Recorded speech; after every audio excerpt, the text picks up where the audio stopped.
Oke, assalamualaikum warahmatullahi wabarakatuh. Ketemu lagi bersama saya Anam SPT di Eksplorasi Anam SPT. Sebelum para viewers, para sahabat melanjutkan video ini, seperti biasanya silahkan support dulu dengan cara subscribe, like, share, and comment. Dan jangan lupa juga nyalakan tombol loncengnya agar bisa mendapatkan notifikasi setiap video-video yang akan saya upload di kemudian hari ataupun live-live yang akan saya lakukan di kemudian hari. Jadi seperti itu para viewers, para sahabat semua, selamat pagi, selamat siang, selamat sore, selamat malam. Semoga kita semua selalu dalam lindungan daripada Rabbul Alamin, Raja dari segala raja alam semesta, yaitu Allah Subhanahu wa Ta'ala. Dan terus berusaha hiasi hari-hari kita dengan bacaan sholawat. Nanti kita akan mendapatkan syafaat daripada Nabi besar Muhammad SAW. Jadi seperti itu para viewers, para sahabat. Maksud dari sore ini saya berada di Padepokan Dayatullah, Desa Babatan, Kecamatan Ngajum. Akan menjawab ada beberapa viewers yang bertanya lewat Instagram saya, lewat DM Instagram saya secara langsung. Kemarin dari mana? Dari Banjarmasin kalau nggak salah ya, ingin belajar masalah ilmu kebatinan secara online ya. Jadi saya menjawab lewat video aja gitu ya. Nanti bisa dilihat di Eksplorasi Anam SPT di channel YouTube tentunya. Jadi seperti itu ya. Setelah kita bermusyawarah untuk masalah metode pembelajaran, atau kita membuka pembelajaran secara online atau enggak, ya kita telah memutuskan kita tidak membuka metode pembelajaran secara online karena memang ada beberapa alasan. Pada intinya kita tidak mau jika nanti suatu saat terjadi hal yang tidak diinginkan kepada ya bisa dibilang murid online kita gitu ya. Jadi seperti itu para viewers. Jadi belajar masalah ilmu kebatinan sudah saya tegaskan, sudah saya jelaskan bahwasanya tidak bisa kalau tidak berhadapan langsung dengan gurunya. Nanti malah apa namanya, kalau istilahnya Kiwarto itu koneng, itu bisa keluar nggak bisa balik itu sukmanya. Jadi seperti itulah kasarannya, seperti itu. Adapun para spiritual, para guru spiritual yang membuka media pembelajaran, pembukaan mata batin, pembukaan cakra, atau apa namanya ilmu tenaga dalam secara online, yaitu mungkin metodenya beliau seperti itu. Jadi kalau di Padepokan Dayatullah sendiri kita tidak bisa ataupun tidak menerima murid secara online gitu ya. Harus datang ke sini, ke Padepokan Dayatullah, Desa Babatan, Kecamatan Ngajum, Kabupaten Malang. Gitu ya para viewers, para sahabat. Jadi yang bertanya yaitu jawabannya, kita tidak membuka metode pembelajaran secara online karena memang beberapa faktor yang sangat apa namanya riskan sekali. Nanti malah menimbulkan suatu masalah. Misalkan ini misalkan ada orang yang belajar online, terus kita ayolah kamu puasa, terus amalkan ini, terus itu dan sebagainya. Nanti kalau misalkan orang tersebut meditasi sendiri, pembukaan cakra atau belajar raga sukma gitu ya. Belajar raga sukma itu kan kalau aku di Gus Idris dulu itu ada 3 metode, ada 3 cara untuk membuka mata batin gitu ya. Untuk mengeluarkan tubuh halus kita yang jumlahnya itu 7 ya kan, 7 tubuh halus itu. Untuk melepaskan apa namanya tubuh halus itu ada 3 metode pembelajaran. Kalau aku di Gus Idris dulu, yang pertama yaitu dengan zikir, terus yang kedua dengan meditasi atau istilahnya ya pokoknya meditasi lah, menenangkan pikiran, membuang semua pikiran-pikiran kita gitu. Kita mikirin pacar kita buang dulu, terus kita mikirin utang kita buang dulu gitu ya. Jadi seperti itu. Terus yang ketiga itu dengan cara apa namanya, kalau dulu itu sentreng ya, sentreng itu apa ya, setruman, kalau di bahasa Torikul Jana dulu itu setruman gitu. Para viewers, para sahabat semua ingin tahu, silahkan aja lihat videonya Gus Idris, kalau nggak salah penelusuran di lapangan golf Kalipare itu kayak gitu. Saya pernah di strength sama Ki Ageng Prayitno. Jadi seperti itu para viewers, para sahabat. Dan alhamdulillah kita kedatangan apa namanya murid terus gitu ya. Dan semoga aja bisa memberi kemanfaatan bagi orang lain gitu. Karena walaupun saya cuma Anam SPT, sekiranya bisa memberi kemanfaatan bagi orang lain. Jadi seperti itu para viewers. Dan nanti malam saya akan syuting, makanya saya datang ke sini lebih awal gitu kan. Nanti malam kita akan syuting menguak suatu tempat yang memang tempat itu sering terjadi penampakan, viewers, sering terjadi penampakan.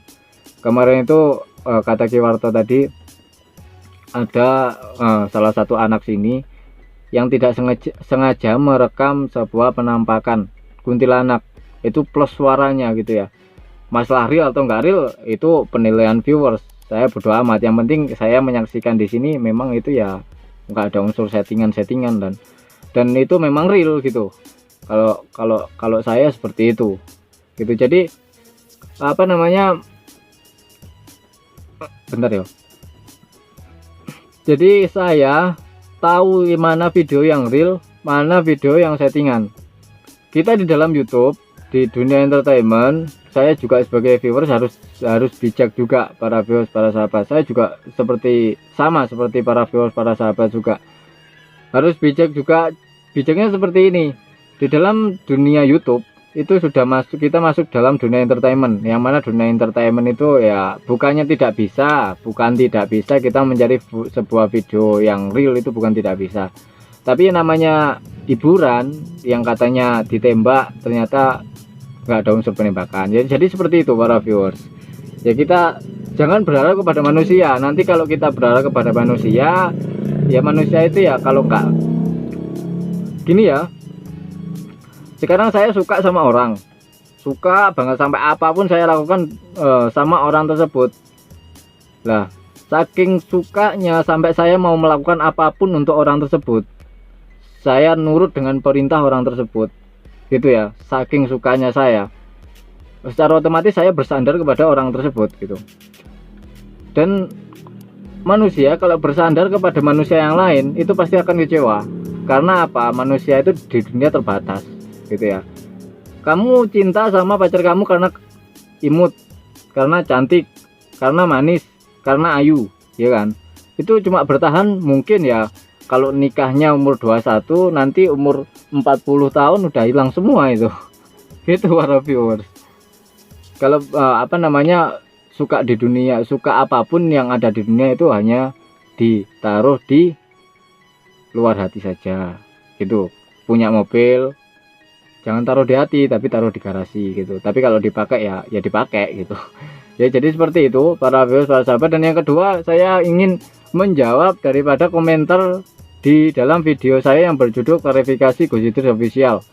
Itu ada sebuah komentar yang sangat-sangat apa namanya, bijak sekali dari salah satu viewers eksplorasi NSPT. Kata-katanya seperti ini. Oke lah, kalau masalah settingan bukan pembodohan, gak apa-apa, saya setuju. Tapi kalau kita bilang penipuan gimana gitu kan, intinya seperti itu para viewers ya. Namanya konten kreator itu kayak perusahaan, punya visi misi gitu ya. Namanya konten kreator, entah gamers, entah vloggers, entah edukasi, entah podcast, entah apa, punya visi misi semua. Entah parodi, entah film, entah musik, punya visi misi gitu. Dan visi misi itu bisa dibangun dengan konsep. Ini yang saya sebut konsep. Jadi letaknya bukan di video, tapi konsep seorang konten kreator itu merugikan atau enggak gitu. Berbohong sama menipu itu berbeda. Itu menurut saya, dan menurut KBBI juga seperti itu. Berbohong itu berbeda sama menipu. Kalau menipu itu lebih ke merugikan orang lain. Dan ya, kita hidup di negara hukum, kalau merugikan orang lain hukumnya gimana? Nah, itu pihak hukum yang apa namanya, berwenang untuk menjalankan seperti itu. Tapi setiap konten kreator pasti punya visi misi dan pasti punya konsep gitu ya. Setiap visi misi pasti dibalut dengan konsep yang cantik, yang baik. Dan berbohong itu bukan apa namanya, menipu sama berbohong itu berbeda gitu. Berbohong contohnya seperti pesulap itu berbohong menggunakan trik, tapi juga nggak ada yang dirugikan. Ada penonton datang bayar karcis, ikhlas saja ya kan, terus dia terhibur, kemudian dia punya masalah, terus kemudian nonton sulap, masalahnya bisa selesai, bisa encer otaknya gitu kan, bukan tabrakan ya. Nanti dikira tabrakan, encer otaknya itu jadi fresh gitu loh ya. Cuma sekedar hiburan, jadi seperti itu para viewers. Jadi pesulap itu berbohong ya kan, pesulap itu berbohong menggunakan trik, tapi nggak merugikan orang lain. Beda sama penipu gitu. Kalau penipu itu lebih ke merugikan orang lain gitu. Jadi di sini letaknya bukan di video settingan, tapi letaknya berada di konsep konten kreator itu cantik atau enggak gitu. Kalau sekiranya membuat isu, ya memang sih kalau membuat isu yang sangat besar sekali itu view-nya memang gitu. Tapi ya juga harus memikirkan nanti isu itu ke masyarakat itu imbasnya seperti apa gitu ke kita. Kalau imbasnya kita tidak bisa menanggulangi atau apa namanya menghalau imbasnya ke kita, ya gimana gitu kan. Itu para viewers, para sahabat, ya akhir-akhir ini saya akan membuat video-video semacam ini. Akhir-akhir ini saya akan membuat video-video semacam ini menjawab sebuah komentar para viewers yang komentar. Silahkan aja bertanya kepada saya, insya Allah saya akan jawab selagi bisa. Kalaupun tidak bisa, mungkin bisa menjadi PR saya untuk menjawab di kemudian hari. Jadi seperti itu para viewers. Sebenarnya ini tadi mau live karena memang di sini wifi nya mati karena listriknya mati gitu ya. Sebenarnya mau live tapi ya nggak apa-apa lah, saya upload aja nanti gitu para viewers, para sahabat semua. Selamat menjalankan pekerjaan kalian. Semoga rezeki yang kalian dapatkan berkah lan barokah gitu ya para viewer, bisa buat pergi ke Mekah Madinah gitu ya. Yaudah cukup dari saya, Anam SWT. Wassalamualaikum warahmatullahi wabarakatuh.